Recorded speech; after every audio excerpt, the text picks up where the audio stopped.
Hello my dear students, good morning. This is Ravindra Kumar. तो आज बहुत खुशी की बात है कि इस वीडियो में हम लोग नया चैप्टर स्टार्ट करने वाले हैं स्टूडेंट। तो मैं आपको बता दूं, नया चैप्टर 10th क्लास के एनसीईआरटी मैथ में चैप्टर नंबर 14 स्टार्ट करेंगे स्टूडेंट। चैप्टर नंबर 14 के पहले हम लोगों ने सारे चैप्टर पढ़ चुके हैं, एक एक 1 बाई 1 करके। तो अगर वो सारे वीडियो आपने नहीं देखा है तो वो भी देख सकते हैं स्टूडेंट, क्योंकि सारे वीडियो हमने डाल रखा है और वो भी क्वेश्चन एक एक करके सॉल्व करा है। तो आप हमारे चैनल पे जा सकते हैं ER रविंद्र सर के नाम से और सर्च भी कर सकते हैं, चेक भी कर सकते हैं और आसानी से घर बैठे पढ़ाई कर सकते हैं स्टूडेंट। तो ये वीडियो अगर आपको पसंद आता है तो लाइक जरूर करें स्टूडेंट, और चैनल पे फर्स्ट टाइम आए तो सब्सक्राइब करें। तो आज हम लोग इस चैप्टर में क्या पढ़ने वाले हैं? स्टैटिस्टिक्स। क्या पढ़ने वाले हैं? स्टैटिस्टिक्स। जैसा कि बोर्ड पे देखिए हमने लिख रखा है। तो मैं आपको बता दूं सबसे पहले कि स्टैटिस्टिक्स का मतलब क्या होता है सर। तो यदि हिंदी में बात करें तो इसका होता है हिंदी में शाब्दिक मीनिंग क्या होता है? सांख्यिकी होता है। क्या होता है? सांख्यिकी।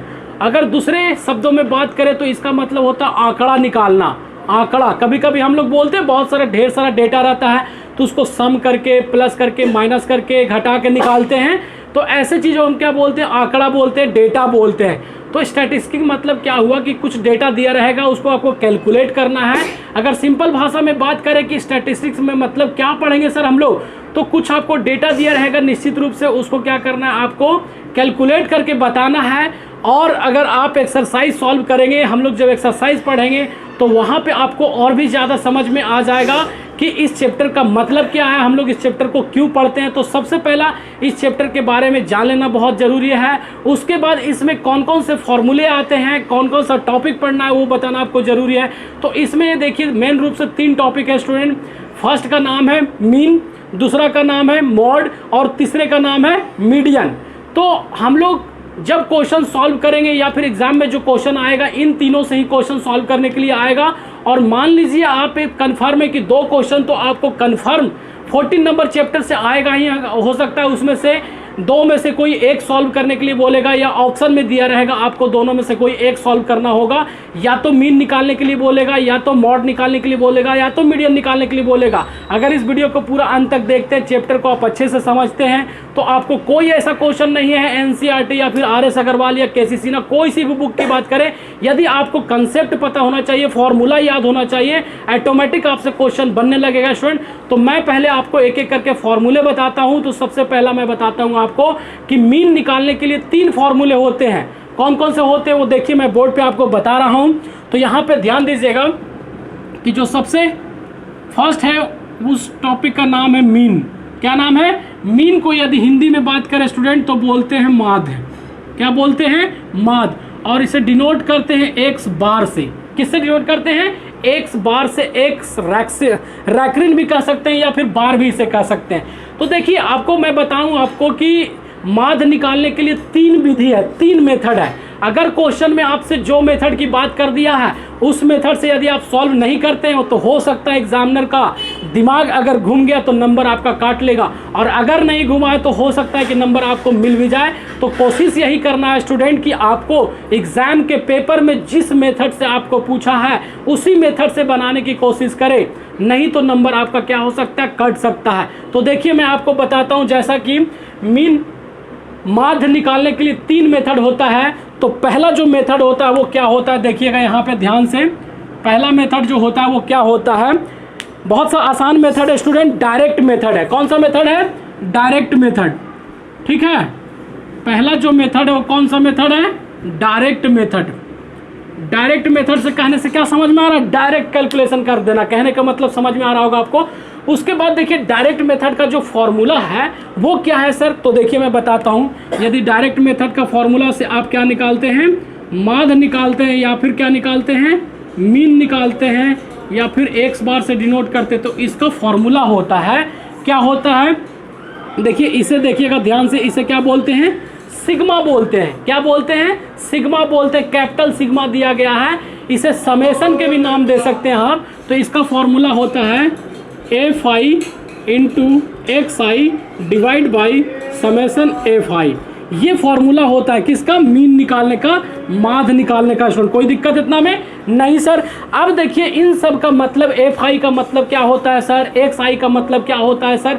जब हम लोग क्वेश्चन सॉल्व करेंगे तो वहां पे मैं आपको जरूर बताऊंगा कि एफ आई का मतलब फ्रीक्वेंसी होता है, एक्स आई का मतलब क्या होता है। इस तरह से तीनों फॉर्मूला पहले अभी देख लीजिए, और फॉर्मूला आपको याद होना चाहिए। मुंह पे अगर याद नहीं है तो आप क्वेश्चन को सॉल्व नहीं करेंगे। अगर क्वेश्चन को बार बार भी सॉल्व करते हैं, वीडियो को बार बार देखते हैं, क्वेश्चन को लगाते हैं आप, तो ऑटोमेटिक आपको फॉर्मूला रटने की जरूरत नहीं पड़ेगा, ऑटोमेटिक आपको याद हो जाएगा स्टूडेंट। तो यहाँ पे जो हमने फर्स्ट वाला बताया डायरेक्ट मेथड में, उसका फॉर्मूला सिग्मा या फिर समेसन एफ आई इंटू, इसमें बीच में इंटू दिया हुआ है, एक side divide by summation F I. कहने का मतलब है कि जो डेटा दिया रहेगा उससे आप क्या करेंगे, एफ आई निकाल लेंगे, एक्स आई निकाल लेंगे, दोनों को मल्टीप्लाई कर देंगे और सिग्मा एफ आई से डिवाइड कर देंगे। आपका क्या निकल जाएगा, मीन निकल जाएगा, माध्य निकल जाएगा स्टूडेंट। आई होप आपको समझ में आ गया होगा। अब उसके बाद देखिए सेकेंड जो मेथड है वो कौन सा मेथड है, सेकेंड जो मेथड है वो शायद आपका नाम है एज्यूम्ड मीन मेथड। कौन सा मेथड, एज्यूम्ड मीन मेथड, ठीक है, एज्यूम्ड मीन मेथड। कोई दिक्कत इतना में सर नहीं। और इसे शॉर्टकट मेथड भी बोलते हैं। क्या बोलते हैं इसको, दूसरे नाम इसका क्या है, शॉर्टकट मेथड।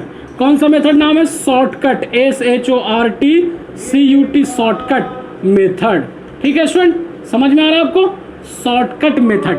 कौन सा मेथड है सर, शॉर्टकट मेथड, या फिर कौन सा मेथड, एज्यूम्ड मीन मेथड। ठीक है, इसका फॉर्मूला और इसका फॉर्मूला लगभग सेम होता है, बस थोड़ा सा अलग होता है। देखिए यहाँ पे मैं बता रहा हूँ, ध्यान से देखिएगा। मीन का डिनोट करते हैं एक्स बार से, यहाँ पे सिर्फ एक नया चीज़ के साथ जुड़ जाता है, वो जुड़ जाता है a plus sigma f i x i as it is रह गया, और डिवाइड बाई भी सिग्मा एफ आई रह गया। मतलब इसमें देखिए इन दोनों फॉर्मूला में क्या डिफरेंस है, कोई डिफरेंस नहीं है सर। सिर्फ डिफरेंस यही है कि यहाँ पे ए जो है वो एक्स्ट्रा आ गया। अब ए का मतलब यहाँ पे क्या है, मैं डायरेक्ट यहाँ पे बताऊंगा तो आपको समझ में नहीं आएगा। जब क्वेश्चन सॉल्व करेंगे तो वहाँ पे खुद ब खुद आपको पता चल जाएगा कि यहाँ पे ए का मतलब क्या है सर, सिग्मा का मतलब क्या है सर, एफ आई का मतलब क्या है सर, एक्स आई का मतलब क्या है। ठीक है, तो हमने मीन निकालने के लिए कौन कौन मेथड बता दिया। पहला बताया हमने डायरेक्ट मेथड, दूसरा बताया हमने एज्यूम्ड मीन मेथड, बताया ना स्टूडेंट। उसके बाद थर्ड का नाम है, थर्ड फॉर्मूला का नाम है स्टेप डेविएशन मेथड। कौन सा मेथड, स्टेप डेविएशन मेथड। तो देख सकते हैं बोर्ड पे मैं बताता हूँ, थर्ड मेथड जो मीन निकालने का है उसका नाम है स्टेप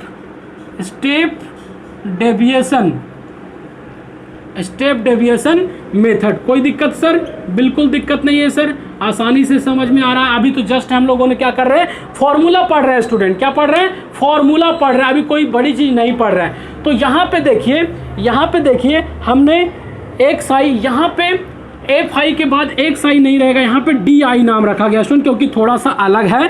तो आप यहाँ पे एक्स आई ना रख करके क्या रखें, डी आई रखें, ताकि दोनों में थोड़ा सा अंतर हो। ठीक है, तो यहाँ पे देखिए मीन निकालने का यहाँ पे फॉर्मूला क्या होता है, देखिए यहाँ भी इसी तरह के कुछ फॉर्मूला होगा। यहाँ पे मीन निकालने के लिए कौन से मेथड से, स्टेप डेविएशन मेथड से। तो यहाँ पे ए भी एज इट इज रहेगा, प्लस भी एज इट इज रहेगा, यहाँ पे सिग्मा एफ आई भी रहेगा, और यहाँ पे डी आई के बदले यहाँ पे कुछ बदल जाएगा, एक्स आई कुछ इस टाइप से रहेगा। ठीक है, तो समझ में आ रहा है आपको। डिवाइड करेंगे यहाँ पे, उसके बाद आपको डिनोमिनेटर में क्या रहेगा, एफ आई सिग्मा एफ आई रहेगा, और उसके बाद आपको यहाँ पे क्या करना है, एज से मल्टीप्लाई करना है। ठीक है, एज का मतलब यहाँ पे क्या है स्टूडेंट, इंटरवल दिया गया। जैसे कहने का मतलब है कि जैसे 0 से 5, 5 से 10, 10 से 15, 15 से 20, तो इनका इंटरवल देखा जाए तो कितना का है, 5 का है। तो यहाँ पे एज का मतलब वही है। क्वेश्चन जब हम लोग सॉल्व करेंगे तो और आपको ज़्यादा समझ में आएगा, अच्छे तरीके से समझ में आएगा। तो देखा आपने जैसा कि हम लोगों ने क्या करा, स्टैटिक्स का मीन निकालने के लिए 3 मेथड देखा। कौन कौन से देखा, जैसा कि आप बोर्ड पे देख सकते हैं। मीन निकालने के लिए डायरेक्ट मेथड देखा, जिसका फॉर्मूला आपके सामने ये है।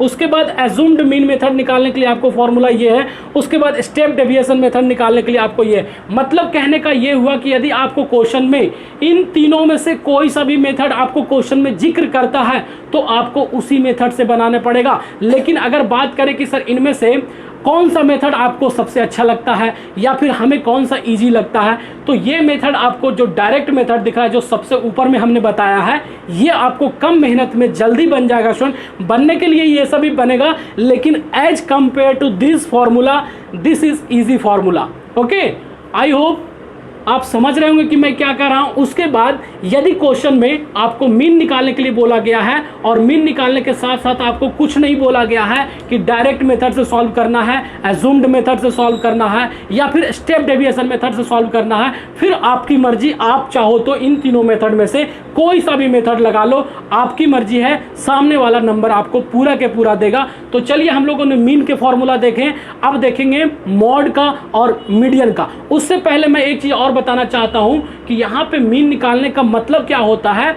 मैं आपको थोड़े से एग्जाम्पल के तौर पे छोटे एग्जाम्पल लेता हूं, जो कि 9th क्लास में आप लोगों ने पढ़ा होगा। तो मैं जब आपको एग्जाम्पल बताऊंगा तो उसका मतलब समझ में आ जाएगा। तो चलिए देखिए, इसके बाद मैं बताता हूं।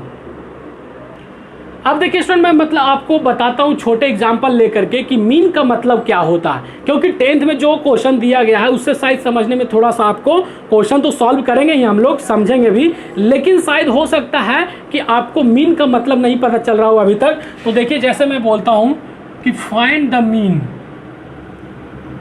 फाइंड द मीन, और यहां पे कुछ नंबर लिख देता हूं 4 2 3, इस टाइप से 2 5 6 4 1 ऐसा करके लिख दिया।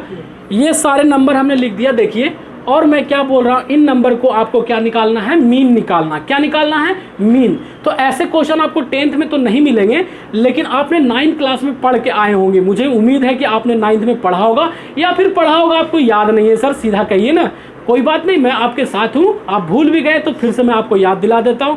और एक बात बता देता हूं कि ऑब्जेक्टिव टाइप में जो क्वेश्चन पूछेगा 1 नंबर वाले में, हो सकता है कि इस टाइप के क्वेश्चन आपसे पूछ ले। ठीक है, तो पता होना चाहिए। तो यहां पे जैसे मीन निकालना है तो सबसे पहला इसे क्या करें कि आप सजा दें। सजाने का मतलब क्या हुआ, असेंडिंग ऑर्डर में, डिसेंडिंग ऑर्डर, जिसे बचपन से हम लोग पढ़ते आ रहे हैं। तो इसे सजाने के बाद देखिए, सबसे पहले कि आपको क्या करना है, सबसे पहले छोटे नंबर से स्टार्ट करना है। तो 1 है, उसके बाद 2 है, फिर क्या है, 3 है, 4 है, 5 है, और फिर कितना है, 6 है। देखिए, कोई नंबर मिस तो नहीं हो रहा, कोई नंबर छूट तो नहीं रहा। अब कहने का मतलब यहाँ पे देखिए, 1 था तो हमने 1 लिख दिया, फिर 2 टाइम्स था तो लिख दिया, 3 1 टाइम्स था लिख दिया, उसके बाद 4 2 टाइम्स था, फिर 5 था, फिर 6 था। अब इसे हमें क्या निकालना है, मीन निकालना है। क्या निकालना है सर, मीन निकालना है। तो मीन निकालने के लिए फॉर्मूला क्या होता है, sigma f i x I divide by sigma f आई, यही होता है ना। तो कुछ इसी तरह के फॉर्मूला है। तो यहाँ पे इस पे बेस्ड ही है, लेकिन यहाँ पे किसी के साथ गुणा नहीं हो रहा है। डायरेक्ट आपको क्या करना है, इन सब नंबर को सम कर देना है। क्या करना है, सम कर देना है, जोड़ देना है। मतलब 1 + 2 + 2 + 3 + 4 + 4 + 5 + 6 कर दिया। कोई दिक्कत इतना में नहीं सर। उसके बाद डिवाइड में नंबर आपको काउंट करना है कि कितने हैं यहाँ पे। तो 1 2 3 4 5 6 7 8 नंबर है। तो आपको क्या करना है, 8 से डिवाइड कर देना है, इन सब नंबर को जोड़ देना है और 8 से डिवाइड कर देना है। तो हमें क्या पता चल जाएगा, इन नंबर्स का मीन पता चल जाएगा। स्टूडेंट क्या पता चल जाएगा, मीन पता चल जाएगा। आई होप अब आपको मीन का मतलब समझ में आ गया होगा। तो अब देखिए, उसके बाद मीन के बाद आपको मैं बताता हूँ मॉड। क्या निकालना सिखाता हूँ, मॉड निकालना सिखाता हूँ। उसके बाद मीडियन सिखा दूंगा। तो देखिए यहाँ पे मॉड निकालना सिखा रहा हूँ।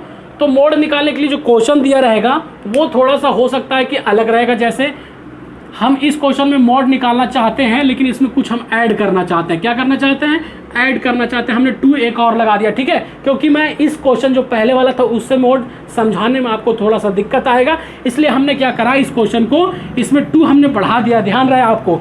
तो यहाँ पे मॉड निकालने के लिए क्या करते हैं, ध्यान दीजिएगा कि जो नंबर लिखा गया है उसको सबसे पहला आप क्या करें, असेंडिंग ऑर्डर में सजा करके लिख दे। तो चलिए फिर से लिखते हैं। यहाँ पे देखिएगा 1, 2, 2, 3, 4, 4, 5, 6 हमने फिर से ऐड किया था मॉड निकालने के लिए, समझाने के लिए। तो मॉड का मतलब क्या होता है, हिंदी में यदि बात करें तो मॉड का मतलब होता है बहुलक। बहुलक। बहु का मतलब वो मत समझना सास बहू वाला बहु। बहु का मतलब होता है एक वचन और बहुवचन। बहुवचन का नाम सुना आपने, वहीं से निकल करके आया बहु। तो यहाँ पे बहुलक के मतलब क्या हुआ कि ये जो आपको नंबर दिया गया है, इन नंबर में से किन की संख्या ज्यादा है, किन की संख्या ज्यादा है। तो किन की संख्या ज्यादा कहने का मतलब क्या हुआ कि कौन सा ऐसा नंबर है इसमें जिनकी नंबर ऑफ संख्या नंबर ज्यादा है। कहने का मतलब है जो ज्यादा टाइम्स लिखा हुआ। तो मेरे हिसाब से यहाँ पे देखा जाए यहाँ पे तो हमने 2 लगाया था ना, यहाँ पे 6 लगा रहे हैं, यहाँ पे 2 है। तो देखिए जो 2 एक ऐसा नंबर है, 2 एक ऐसा नंबर है जो 3 टाइम्स लिखा हुआ है। बाकी कोई ऐसा नंबर नहीं है जो 3 टाइम्स है या 3 टाइम्स से भी ज्यादा है। जो भी नंबर एक 4 4 है, 2 टाइम्स 2 ही बार लिखा हुआ है, लेकिन 2 2 2 3 टाइम्स लिखा हुआ है। तो यही आपका क्या हो जाएगा, यही आपका आंसर हो जाएगा, यही आपका मॉड हो जाएगा, यही आपका बहुलक हो जाएगा। तो मॉड का मतलब निकल गया, आंसर आपका कितना निकल के आ गया सर, 2 निकल के आ गया। आई होप आपको मोड का मतलब भी समझ में आ गया होगा, बहुलक का मतलब भी समझ में आ गया होगा। ठीक है स्टूडेंट, उसके बाद एक और बच गया, उसका क्या नाम है, मीडियन नाम है सर। क्या नाम है, मीडियन नाम है। उसे भी आप बता ही दीजिए तो ज़्यादा बढ़िया रहेगा। तो देखिए मीडियन बता रहा हूँ, सेम नंबर ये जैसे आप देख रहे हैं। तो मीडियन निकालने का अलग तरीका है। मीडियन निकालने का क्या तरीका है कि इसको आप सबसे पहले काउंट कीजिए, नंबर को काउंट करते 1 2 3 4 5 6 7 8 नंबर है ना, 8 नंबर है। सबसे पहले तो यहाँ लिख देता हूँ 1 2 2 3 4 4 5 एंड 2 लिख दिया, कोई दिक्कत है नहीं। उसके बाद मीडियन निकालने का मतलब होता है, हिंदी में माधिका बोलते हैं। माधिका मतलब बीच का नंबर निकालना, माधिका मतलब बीच का नंबर निकालना। तो यहाँ पे देखिए टोटल कितने, यहाँ पे 8 है। तो जैसे कहने का मतलब है कि 8 को अगर इक्वल पार्ट में बांटे तो कितना कितना में बढ़ जाएगा, 4 4 में बढ़ जाएगा। अब 4 4 में बांटने के बाद बीच में कोई नंबर ही नहीं बच रहा है, बीच में कोई नंबर ही नहीं बच रहा, तो फिर क्या करेंगे, 3 3 में बांटेंगे। मतलब कहने का है कि 3 नंबर इधर छोड़ दिया और 3 नंबर इधर छोड़ दिया। 3 नंबर यहाँ से 3 नंबर होगा, यहाँ से 3 नंबर हुआ। अब यहाँ पे बीच में 2 नंबर बच गया सर, 3 और 4 बच गया ना, 3 और 4। कभी कभी अगर ये काउंटिंग जो होगा वो ऑड नंबर होगा तो बीच में आपको 1 नंबर बचेगा। अगर काउंटिंग में आपको इवन नंबर होगा तो आपको 2 नंबर बचेंगे। तो आपको जब 2 नंबर बचेगा और आपको क्या निकालना है, मीडियन निकालना है, तो कुछ नहीं करना है, जो 2 नंबर आपको बीच में बचा है उसे आप क्या करें, सम कर दें, जोड़ कर दें और 2 से डिवाइड कर दें। जो आंसर आपका आएगा वो इस सीरीज का, इस नंबर का क्या निकल के आ जाएगा, मीडियन निकल के आ जाएगा। मतलब 7/2 हो जाएगा। चाहे तो इसे डिवाइड भी कर सकते हैं और नहीं तो फिर ऐसा ही छोड़ सकते हैं। तो आई होप आपको इस बेसिक वीडियो में आपको मीन निकालने का मतलब समझ में आ गया होगा, मॉड निकालने का मतलब समझ में आ गया होगा, मीडियन निकालने का समझ में आ गया होगा। तो चलिए अब हम लोग देखेंगे कि मॉड का वास्तविक फॉर्मूला क्या होता है और मीडियन का क्या होता है। इनका एक एक फॉर्मूला होता है, मीन के तरह इनके 3 फॉर्मूले नहीं होते हैं स्टूडेंट। तो देखिए मैं वो दोनों भी आपको बताता हूँ। अब देखिए स्टूडेंट, हमने बहुलक का, मॉड का और मीडियन माध्यिका का फॉर्मूला लिख दिया है। तो जैसा कि देख सकते हैं आप बोर्ड पे, मॉड का फॉर्मूला होता है L plus bracket F1 minus F0 divide by 2F1 minus F0 minus F2 into H। ठीक है स्टूडेंट, अब इन सब का मतलब जब क्वेश्चन सॉल्व करेंगे, एक्सरसाइज सॉल्व करेंगे, एक्सरसाइज 14.1, तब आपको जाकर के समझ में आएगा स्टूडेंट कि वहाँ पे F1 कहाँ से निकलता है, F0 कहाँ से निकलता है, F2 कहाँ से निकलता है। ठीक है, H का मतलब क्या होता है। फिर देखिए मीडियन, अभी मात्र फॉर्मूला देख लीजिए। मीडियन को हिंदी में बोलते हैं माध्यिका। क्या बोलते हैं, माध्यिका। मीडियन को फॉर्मूला होता है L, जो कि दोनों में सेम है, देखिए यहाँ पे। उसके बाद प्लस यहाँ भी है, प्लस यहाँ भी है, ब्रैकेट इन दोनों का सेम है, लेकिन यहाँ पे थोड़ा सा अलग है, N divide by 2 minus CF divide by F into H। तो आई होप आपको मीन, मॉड, मीडियन के तीनों के फॉर्मूले आपको समझ में आ गए होंगे, आपने देख लिया। ये आपको याद करना बहुत ज़रूरी है। अगर आप क्वेश्चन सॉल्व करते हैं, आपको याद नहीं रहता है, तो आपको बार बार पलट करके देखना पड़ेगा। और आप 10 क्वेश्चन 20 क्वेश्चन जब सॉल्व करेंगे तो आपको फॉर्मूले भी याद हो जाएंगे स्टूडेंट। यदि आपको ये वीडियो पसंद आता है तो जल्दी से लाइक करिए और ये वीडियो आपको कैसा लगा कमेंट करके ज़रूर बताइएगा। तो चलिए फिर मिलते हैं नए वीडियो के साथ स्टूडेंट।